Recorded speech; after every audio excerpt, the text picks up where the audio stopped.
तो हम लोग पिछले के लेक्चर में फ्लोरेसेंस के बारे में सीख रहे थे। अगर आपको याद होगा तो हम लोग टाइप्स ऑफ ल्यूमिनेंस के बारे में पढ़े थे। ल्यूमिनेंस कहे थे कि ऐसे ऑब्जेक्ट जो क्या करता है, विदाउट हीट पे अपना लाइट प्रोड्यूस करता है, उसे हम लोग कहते हैं ल्यूमिनेंस। ल्यूमिनेंस में हम लोग बड़े अच्छे अच्छे एग्जाम्पल पढ़े थे। उन्होंने कहा था types of luminance. Type of luminance में पहला टाइप हम लोग सीखा था केमी ल्यूमिनेंस। कहा था कि ऐसे ल्यूमिनेंस या जब केमिकल रिएक्शन करने के बाद अगर हमें हीट प्रोड्यूस होता है तो उसे हम लोग कहते हैं केमी ल्यूमिनेंस। अच्छा एग्जाम्पल हमने कहा था कि जब व्हाइट फास्फोरस को जब एयर के साथ एयर में रखते हैं तो तुरंत क्या करता है, हुआ एस्फोदिप्ति की प्रक्रिया अपना लेता है और जलना शुरू हो जाता है। उससे हम लोग जहाँ से P2O5 बनता है और ग्रेनिश व्हाइट कलर का कलर मिलता है। ठीक है। दूसरे तरह का हम लोग कहते हैं फ्लोरेंस। किसे कहते हैं? फ्लोरेंस मतलब होता है कि जब हम लोग क्या करते हैं कि जहां से हमें एनर्जी इमिटेड होती है, या तो एनर्जी का एब्जॉर्प्शन होता है या एनर्जी की इमिशन होता है, तो उससे हम लोग कहते हैं क्या, ये फ्लोरेसेंस। फ्लोरेसेंस में हमने चलते चलते एक एग्जाम्पल आपको दिया था कि क्या कहते हैं, उसमें एग्जाम्पल में लिखा था फ्लोराइड और HCaF2। ठीक है, फ्लोराइड। और या तो हम लोग क्या कहते हैं यूरेनिल सल्फेट U2SO4। तो हमने लास्ट में एक क्वेश्चन पूछा था कि बताइए क्यों जो फ्लोरोसेंस में जो इमिटेड वेवलेंथ होता है उसका फ्रीक्वेंसी जो वेवलेंथ होता है वो एब्जॉर्ब लाइट के वेवलेंथ से ज्यादा होता है, ऐसा क्यों? ठीक है। बहुत सारे लोग अभी हमको जवाब दिए हैं, बहुत लोगों का भी जवाब बाकी है, तो हम उम्मीद करते हैं कि आप जरूर जवाब देंगे। और फिर आज हम लिखवा दे रहे हैं उसका आंसर, आप उसे मैच कराइएगा कि क्या वजह है। ठीक है, तो आप एक काम करिए, इसे आप क्वेश्चन के रूप में लिख लीजिए, वाई the fluorescence of, ऐसे लिखो, why in the phenomena of fluorescence the wavelength of emitted light is usually greater than absorbed light। ये क्वेश्चन बना लीजिए आप। ठीक है, अब आंसर लिखिए। एनर्जी एब्जॉर्ब राइट, देखो the energy absorb rise the electron to the sufficient higher level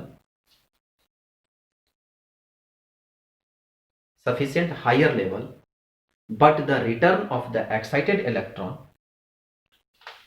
to the original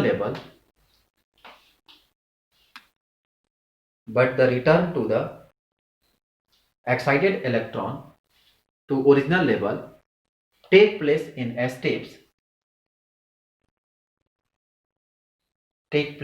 steps comma through the intermediate level।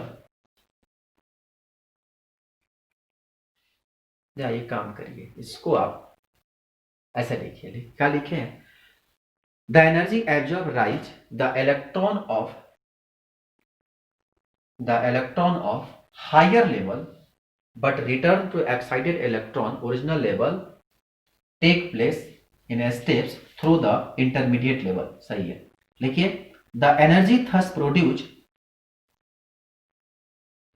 in energy jump is smaller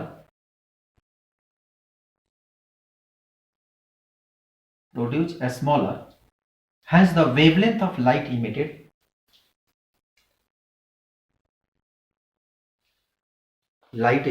is larger than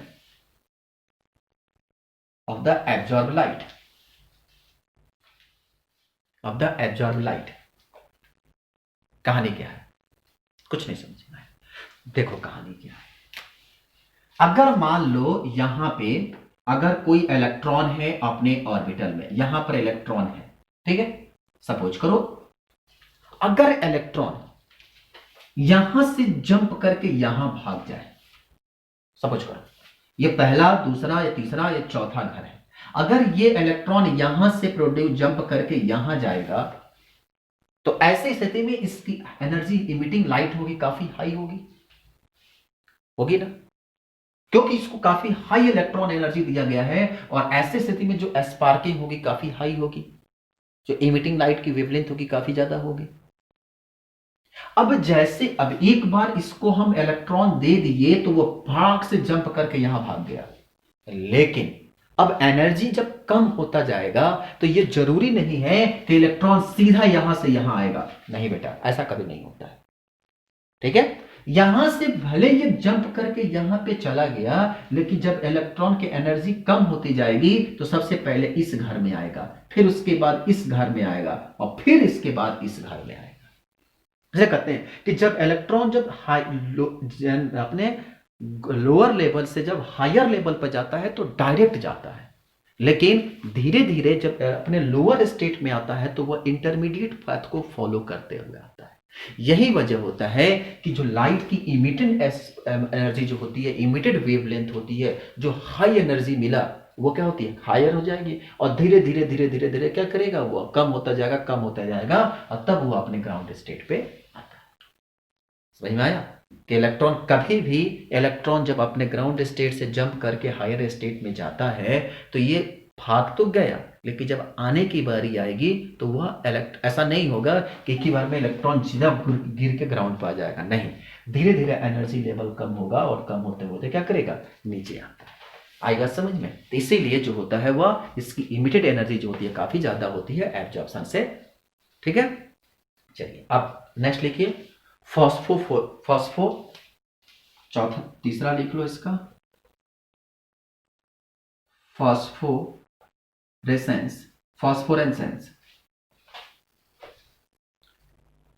लिखिए, there are certain substance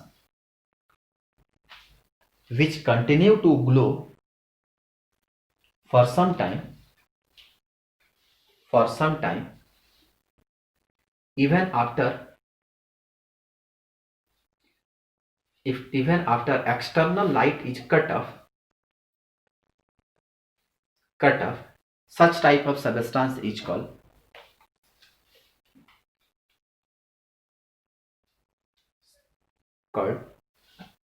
phosphorus or phosphorescent substance, and the phenomena is called phosphorescence.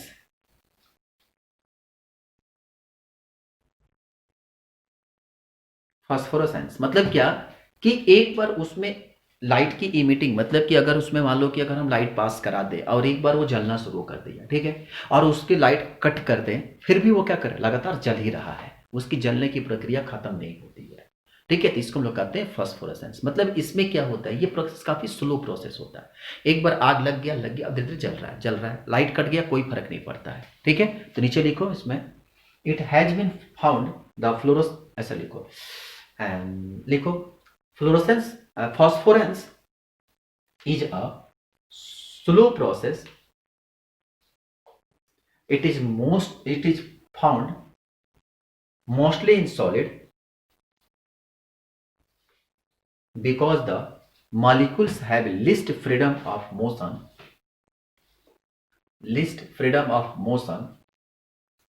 The excited electron thus keep on jumping back slowly for quite some times.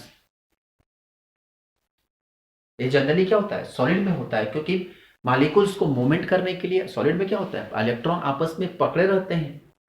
जब electron की movement काफी कम होगी तो ऐसी स्थिति में उसको जंप करना बड़ा डिफिकल्ट होता है, धीरे धीरे जंप करता है। ठीक है, तो इलेक्ट्रॉन की जितनी जंपिंग कम होगी उसकी ब्लो करने की जो कैपेबिलिटी होगी वो क्या होगा, ज़्यादा देर तक होगा। इलेक्ट्रॉन जब जंप करता जाएगा, जंप करते करते ग्राउंड में आ जाएगा, तब ना उसकी ब्लोइंग कैपेबिलिटी खत्म हो जाएगी।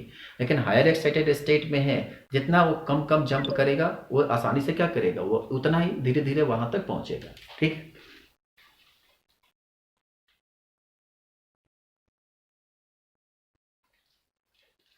चलिए एग्जाम्पल लिखिए,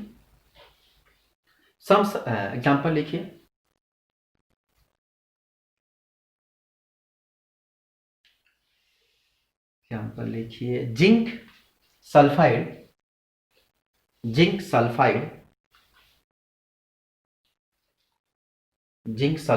and sulphide of the alkaline earth metal, zinc sulphide and sulphide of the alkaline earth metal, मतलब सेकंड ग्रुप के मेंबर। ठीक है, it has been found that fluorescent substance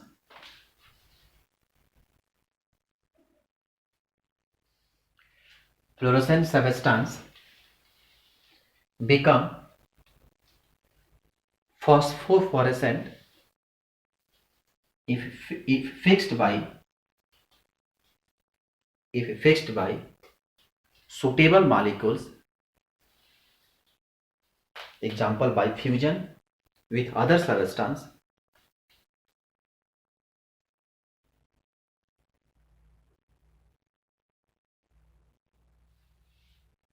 next example लिखो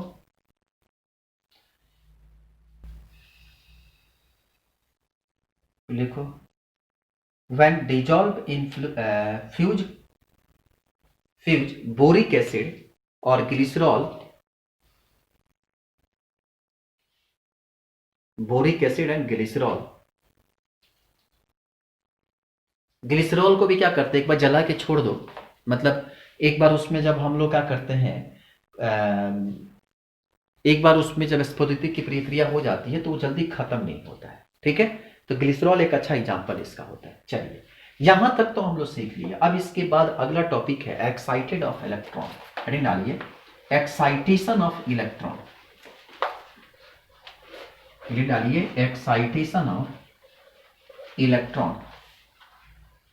तो आपको ही पता है कि जब भी इलेक्ट्रॉन की क्या कहते हैं एक्साइटेशन होती है तो इलेक्ट्रॉन जो जंप करता है वो क्या करता है, अपने ग्राउंड स्टेट से किसी अदर ऑर्बिटल में। ये सारी चीजें उसका है, एटॉमिक स्ट्रक्चर का पोर्शन है, इसीलिए हम फटाफट इसको खत्म करने की कोशिश में लगे हुए हैं, ठीक है।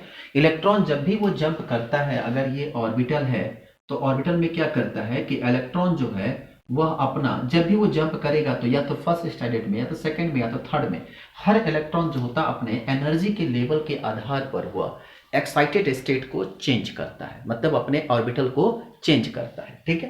तो लिखो when radiation are incident on certain substance, when radiation are incident on certain substance, some of the electrons may be absorb energy and jump at the higher level,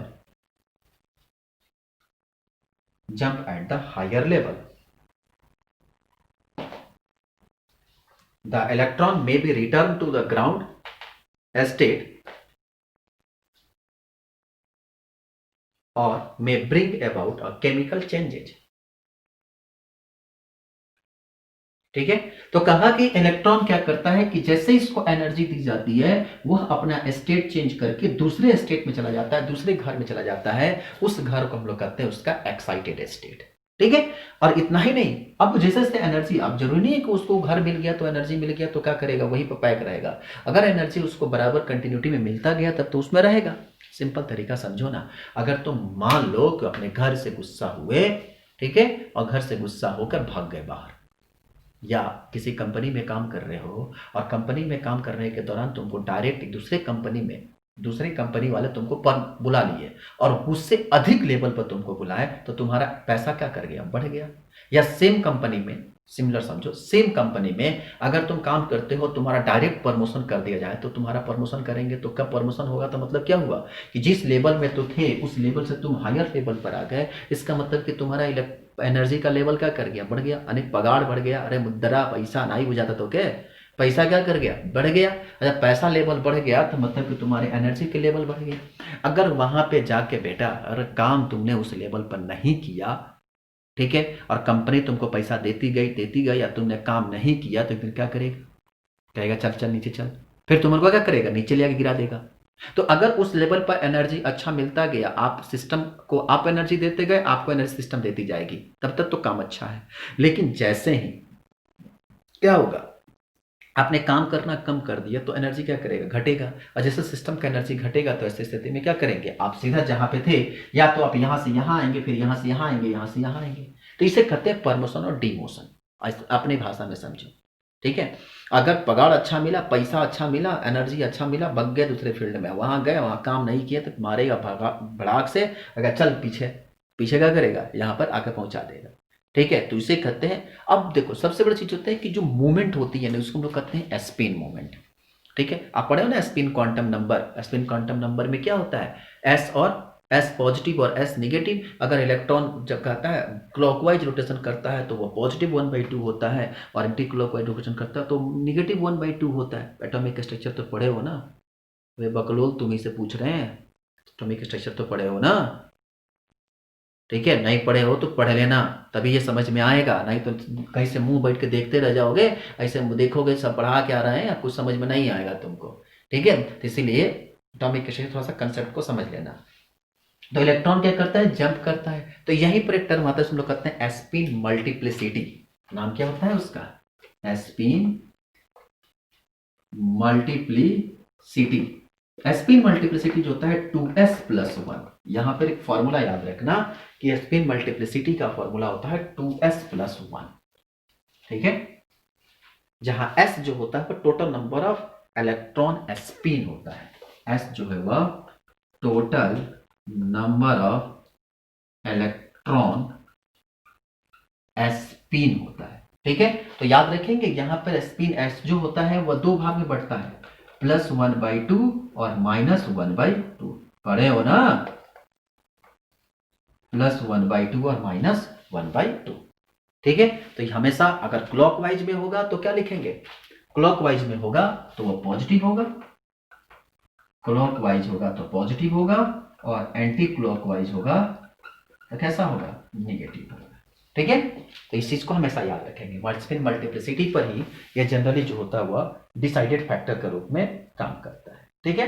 अगर मान लो कि इलेक्ट्रॉन का रोटेशन, जिस तरह से हमारे पास इलेक्ट्रॉन का rotation होगा उस हिसाब से हमको डिफाइन करना होगा कि स्पिन्स की मल्टीप्लिसिटी कितनी है, ठीक है? तो लिखो, if after excitation of electron, if, ऐसा लिखो, पहले लिखो, if the molecules having,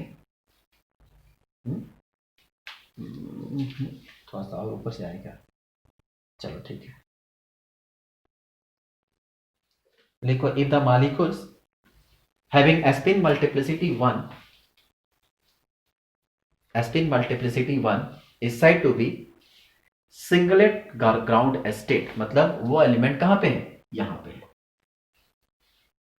ground state,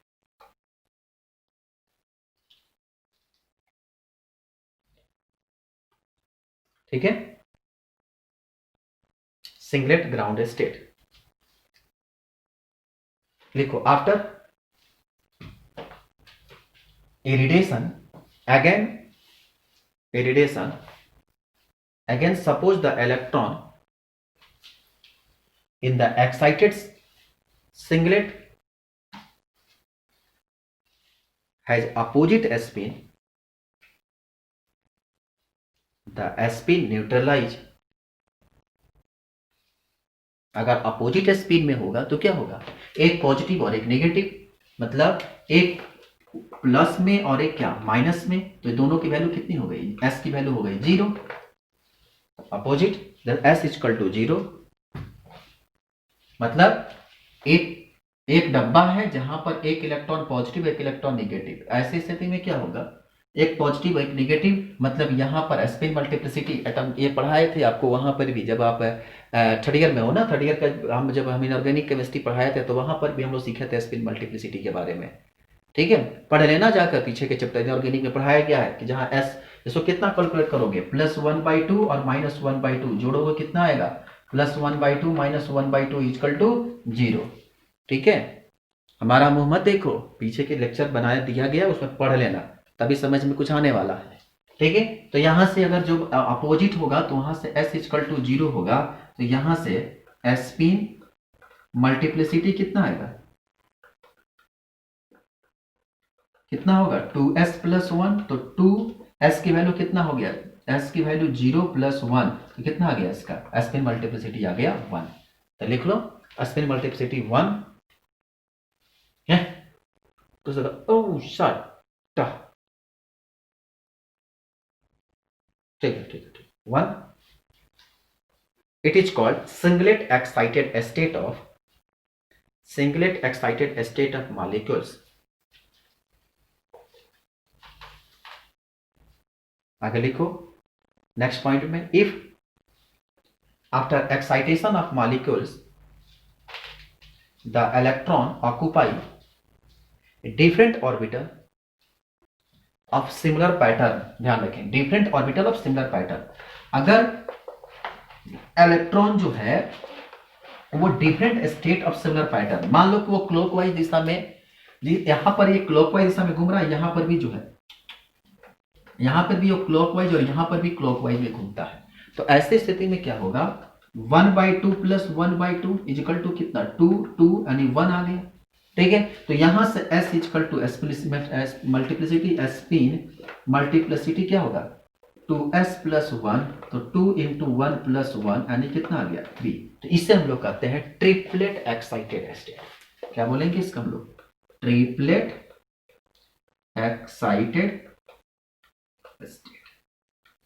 ठीक, तो इस तरह से जो होता है वह आगे धीरे धीरे धीरे धीरे बढ़ता जाता है। तो S0 जो होगा, ध्यान रखेंगे, S0 को हम लोग रिप्रेजेंट करते हैं सिंगलेट स्टेट, सिंगलेट स्टेट। ठीक है, और वहीं जो हमारे पास ये जो S1 आ गया, S1 होता है वह फर्स्ट एक्साइटेड स्टेट, S2 जो होता है वह डबलेट, इसको हम लोग फर्स्ट या इसी को हम लोग कहते हैं सिंगलेट एक्साइटेड स्टेट। ठीक है, सिंगलेट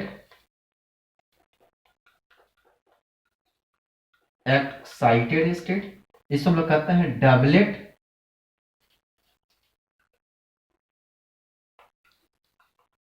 एक्साइटेड स्टेट, और S3 को हम लोग कहते हैं ट्रिपलेट एक्साइटेड स्टेट। तो इस तरह से हम लोग क्या करते हैं कि इलेक्ट्रॉन के एक्साइटेड मॉलिक्यूल्स को या उसके एक्साइटेड जो S1 S2 S3 जो है एक्साइटेड स्टेट को रिप्रेजेंट करते हैं। ठीक है, तो इस तरह से जो भी रिप्रेजेंटेशन होता है उसे आप S1 S2 S3 से रिप्रेजेंट करो, या T1 T2, कहीं कहीं पर T1 T2 T3 से रिप्रेजेंट करते हैं, और कहीं पर क्या होता है S1 S2 S3 से रिप्रेजेंट करने की कोशिश करते हैं। ठीक है, तो आप रिप्रेजेंटेशन में अगर जब भी पढ़ेंगे तो वहां पर जो सिंगलेट स्टेट प्रोसेस होगा, एनर्जी हायर लेवल जो होता है करस्पॉन्डिंग टू द क्या कहते हैं ट्रिपलेट, तो एनर्जी लेवल ऑफ S1, या आप एक काम करो इसमें ट्रिपलेट को, एक सिंगलेट को S से, एक मिनट देखो तुम्हारे किताब में जो दिया है उसे सब रिप्रेजेंट कर देते हैं। वो किताब में क्या दिया है,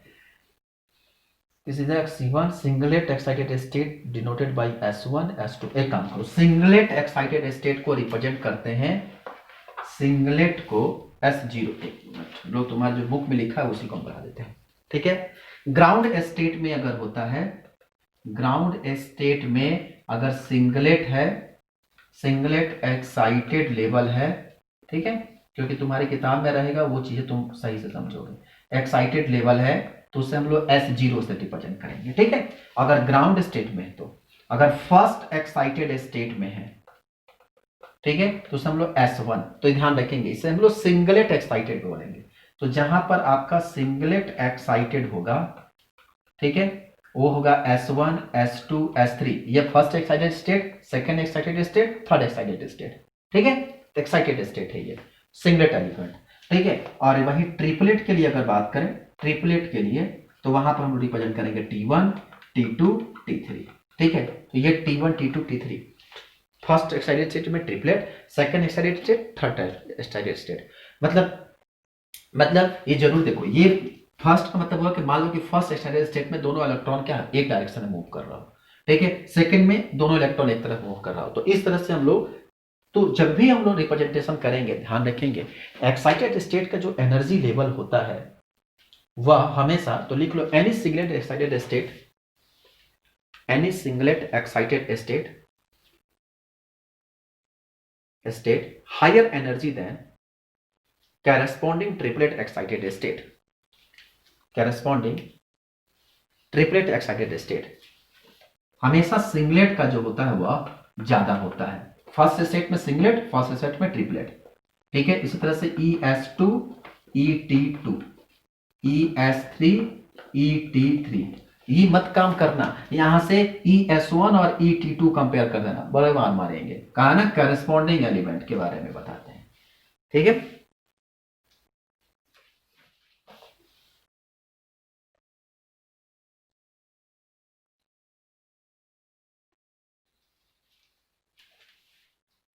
अब यहां से जो इलेक्ट्रॉनों का रिप्रेजेंटेशन आप पढ़े हो ना, जैसे वहां पर आपको एटॉमिक स्ट्रक्चर में पढ़े हो ना, इलेक्ट्रॉन कैसे फर्स्ट एक्साइटेड स्टेट से दूसरे एक्साइटेड स्टेट में वो क्या कहते हैं, लेमन लेमन लेमन चूस, नाम सुनो लेमन चूस रूल है, बार्मर सीरीज लाइमन सीरीज पढ़े हो ना, उस तरह से यहाँ पर भी जो होती है एक सीरीज पढ़ते हैं, हम लोग कहते हैं जेमेलोंस्की डायग्राम, जेमेलोंस्की डायग्राम। ठीक है, उन्होंने क्या किया था कि हर एक्साइटेड स्टेट लेवल को उन्होंने रिप्रेजेंट किया था। यहाँ पे अगर मान लो हम, आपको पुरानी वही चीज है, पूरा इलेक्ट्रॉन का हम एक्साइटेशन रिप्रेजेंटेशन कर देते हैं यहाँ पे। ठीक है, क्योंकि S0 जो होता है सबसे ज्यादा, उसके बाद जैसे जैसे ऊपर बढ़ता जाता है एनर्जी लेवल क्या करता जाता है, घटता जाता है। आपको ही पता है, उसमें भी आप पढ़े हैं, जैसे जैसे ऊपर बढ़ेगा उस हिसाब से एनर्जी लेवल लगातार क्या करेगा, घटता जाता है। ठीक है, ये जो होता है वह S0 होता है, इसको लोग कहते हैं सिंगलेट ग्राउंड स्टेट।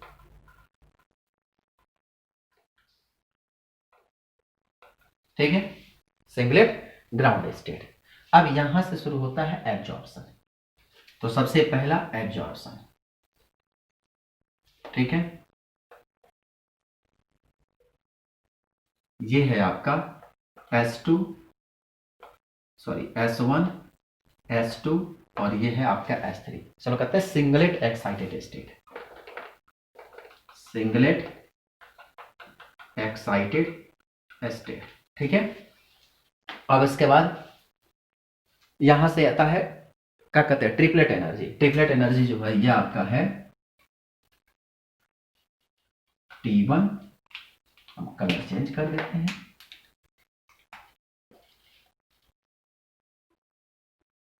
T1, ये है T2 और ये है आपका T3। ठीक है, T1 T2 T3। तो यहां से जो आपका एनर्जी रेडिएशन घटा, इसे हम लोग कहते हैं इंटरनल कन्वर्जन, से कहते हैं हम लोग इंटरनल कन्वर्जन। ठीक है, यहां से जो यहां तक एनर्जी आया,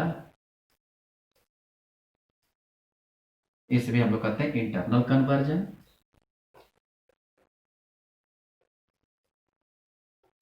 ठीक है, अगर एनर्जी यहां से यहां आता है तो इसे भी कहते हैं हम लोग इंटरनल कन्वर्जन। ठीक है, sorry sorry sorry sorry sorry, conversion नहीं, जहां पर अगर S और T के बीच में आता है हम लोग कहते हैं क्रॉसिंग। ध्यान रखना, अगर दो S के बीच में एनर्जी अगर रिटर्न होता है तो हम लोग कहते हैं, ये देखो इलेक्ट्रॉन यहां से एक्साइटेड हो रहा है, यहां से रिटर्न हो रहा है, तो हम लोग कहते हैं अगर दो S के बीच में होता है तो कन्वर्जन, और एक T और एक S के बीच में तो हम लोग कहते हैं क्रॉसिंग। ठीक है, तो इसी को हम लोग कहते हैं इंटरनल क्रॉस इन्वर्जन, या इसको हम लोग देते हैं inter system crossing, inter system crossing. ठीक है, यहां से भी आपका अगर इलेक्ट्रॉन यहां पर, तो इसको कहेंगे हम लोग इंटर क्रॉसिंग, या सॉरी इंटर सिस्टम क्रॉसिंग। ठीक है, और यहां से जो ये T है आपका, ठीक है, ये आपका पाथ नंबर फर्स्ट है। उसी तरह से आपका या तो डायरेक्ट आए, इसको हम लोग कहते हैं फ्लोरोसेंस, फ्लोरोसेंस, ये आपका पाथ नंबर सेकंड, ये आपका है पाथ नंबर थर्ड, और ये है आपका फॉस्फोफ्लोरेंस,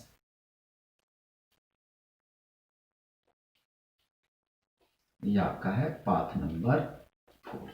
ठीक है, और इसी डायग्राम को हम लोग जाकर कहते हैं क्या चीज, जोवेलेंस्की diagram, J-O-B sorry JABLONSKI।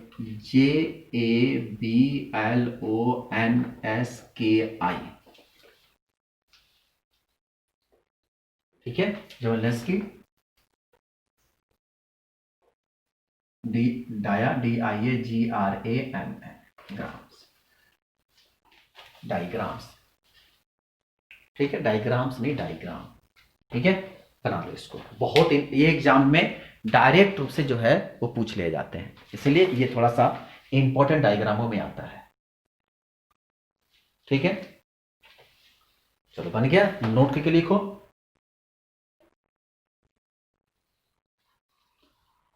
Loss of energy take place only in form of heat, no radiation are emitted, no radiation are emitted only, जो होता है वो लॉस ऑफ एनर्जी के हीट के रूप में होता है, रेडिएशन एनर्जी इसमें नहीं होता है। Therefore this step is called non radiative और radiationless step, radiationless step, ठीक है। चलिए नेक्स्ट आप लिखिए पाथ वन देखिए, if the molecules emit rest of energy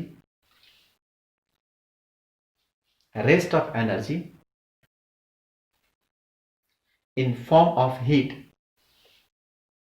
the whole process become non-radiative,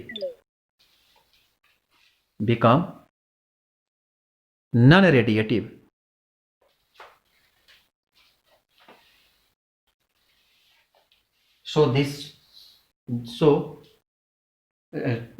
लिखो this is shows by Awez line figure, मतलब ऐसे टूटा हुआ line, Awez line figure,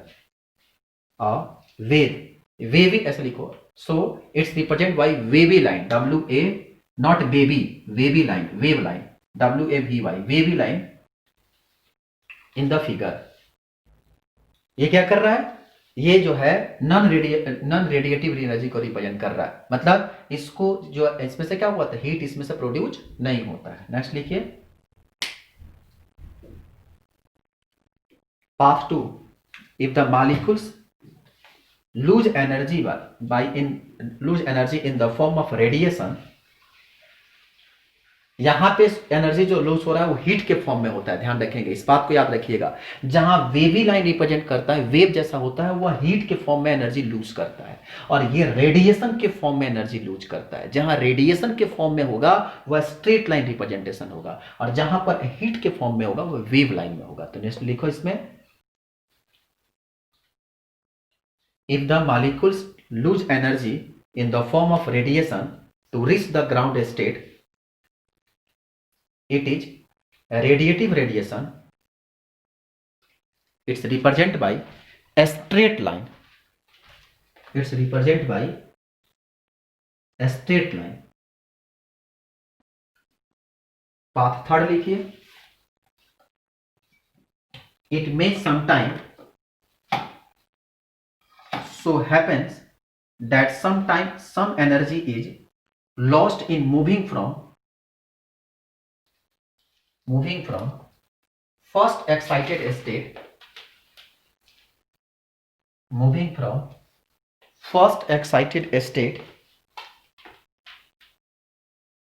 to first excited triplet state, first excited triplet state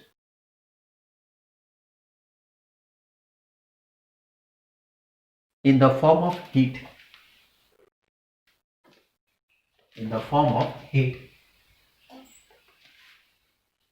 this is called intersystem crossing,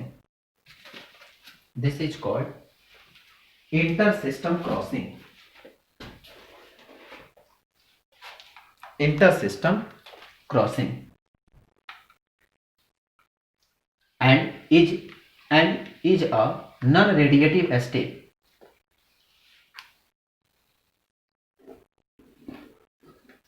हो गया। अब लिखिए path 4,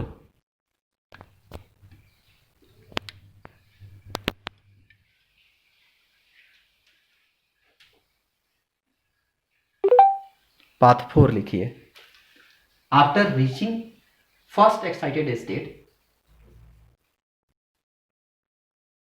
excited triplet state from first excited single state, from first excited singlet state further transition to be ground state may occurs from emission of radiation.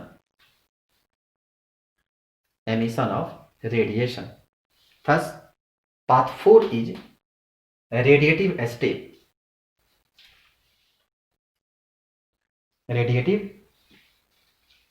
States.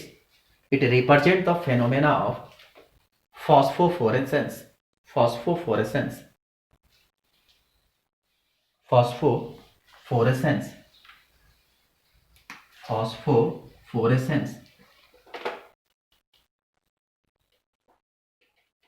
हो गया।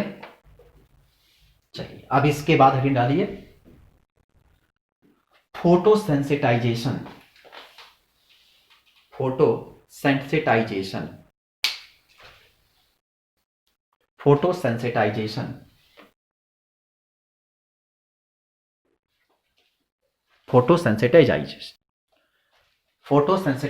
चलिए photosensitisation की जो topic है इससे हम मिलेंगे जब अगले क्लास में, तो उसको हम लोग कवर करेंगे क्योंकि इसमें 2-3 टॉपिक है। ठीक है, अगले क्लास में हम कोशिश करेंगे कि चैप्टर को क्या कर दें, समाप्त कर दें, और ये पूरा का पूरा लेक्चर का पूरा एक सीरियल जो है ये मतलब फोटो केमिस्ट्री का पूरा चैप्टर आपकी खत्म हो जाएगा। ठीक है, फिर उसके बाद हमको बताएंगे आपको अगले लेक्चर में कि अगला चैप्टर हमारा कौन सा होगा। ठीक है, थैंक यू सो मच।